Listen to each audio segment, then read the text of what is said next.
پاکستان راہ حق پارٹی کے مرکزی سیکریٹری جنرل حافظ پروفیسر محمد اطہر اعوان نے کہا ہے کہ فلسطین پر اسرائیلی جارحیت کے خلاف حکمرانوں کی مذمت کافی نہیں بلکہ عملی اقدامات کی ضرورت ہے۔ پریس چیمبرز ذیل گھر فیصل آباد میں رانا کاشف محمود خان سٹی صدر مرکزی کلاتھ بورڈ فیصل آباد، رانا ذوالفقار حمید ڈویژنل صدر مرکزی بین المذاہب امن کمیٹی پاکستان، حافظ محمد عثمان صدر اتحاد اسٹوڈنٹ گروپ، میاں یاسر رحمان سٹی صدر پاکستان راہ حق پارٹی، حافظ محمد ابو بکر اور رانا صلاح الدین کے ہمراہ میڈیا کانفرنس سے خطاب کرتے ہوئے پروفیسر محمد اطہر اعوان نے مزید کہا کہ اسلامی ممالک اپنی امن فورس تشکیل دیں، جبکہ امریکہ فلسطینیوں کی بجائے اسرائیلیوں کو اپنی کسی ریاست میں بسائے۔ ٹرمپ امن معاہدے کے اوپر نرم گوشہ اختیار کیا گیا، ان کی تحسین کرنے کی کوشش کی گئی اور اس کو بڑا تاریخی کارنامہ قرار دینے کی کوشش کی گئی۔ یہ انتہائی افسوسناک امر ہے۔ ہم پاکستان کے ذمہ داران کو اپنے قول و فعل کا تضاد ختم کرنا چاہیے۔ اگر آپ ڈائس پہ ہاتھ مار کر وہاں مکے مار کے تقریر کر کے قوم کا دل بہلا سکتے ہیں تو یہاں آنے کے بعد پھر ان ایک قاتل کو، قاتل کے سرپرست کو آپ نوبل انعام کے لیے کبھی جو ہے وہ پیش کرتے ہیں، اس کی تجویز پیش کرتے ہیں، اور کبھی ان کے امن معاہدے کو جو ہے وہ اللہ کی رضا کے لیے ایک بڑا کارنامہ قرار دیتے ہیں۔ تو یہ طریقے، یہ انداز بالکل بھی قابل قبول نہیں ہے۔ پاکستانی قوم فلسطین کے لیے اسی طرح جذبات رکھتے ہیں جتنا وہ اپنی ذات کے لیے جذبات رکھتے ہیں۔ ہم فلسطین کے ساتھ ہر قسم کی محبت رکھتے ہیں اور اسرائیل کے ساتھ مکمل طور پر نفرت رکھتے ہیں۔ فلسطین ایک آزاد خود مختار ریاست تھی۔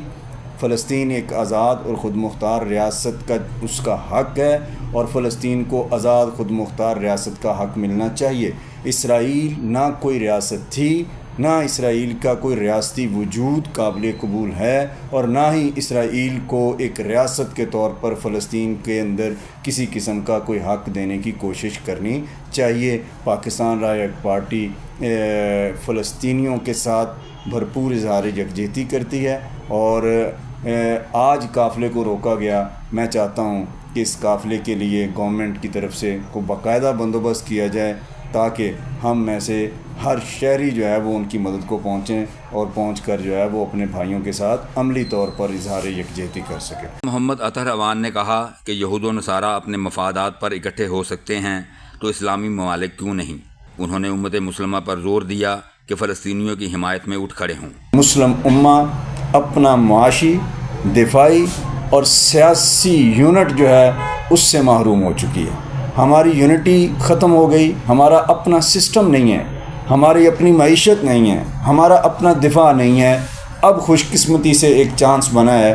ہم یہ سمجھتے ہیں، پاکستان راہ حق پارٹی یہ سمجھتی اور مطالبہ رکھتی ہے کہ پاکستان اور سعودی عرب نے جو آپس میں مشترکہ دفاعی معاہدہ کیا ہے، جو انتہائی خوش آئند چیز ہے، ٹھیک ہے، اس کا دائرہ کار وسیع کیا جائے اور فلسطین کو اس معاہدے کے اندر شریک کر کے پاکستان گورنمنٹ کو اور مسلم ممالک کو اور مسلم ممالک کی نمائندہ تنظیموں کو اعلان کرنا چاہیے کہ آج کے بعد فلسطین پر حملہ مسلم ممالک پر حملہ ہوگا، فلسطین پہ حملہ سعودی عرب پہ حملہ تصور ہوگا، اور فلسطین پہ حملہ پاکستان پہ حملہ تصور ہوگا، اور اس کے اوپر پہ ڈٹ کر جو ہے وہ پہرا دیا جائے اور مقابلہ کیا جائے۔ اور جس طرح عالمی دنیا یہود و نصارہ اسرائیل کے پشتبان اور سرپرست بن کے کھڑے ہیں، مسلم ممالک کو بھی اب فلسطین کے ساتھ اخلاقی حمایت سے نکل کر عملی حمایت کے اندر جو ہے وہ کھڑے ہو جانا چاہیے۔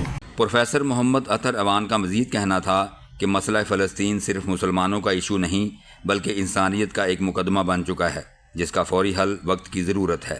محمد نسیم شاہ، N4 نیوز، فیصل آباد۔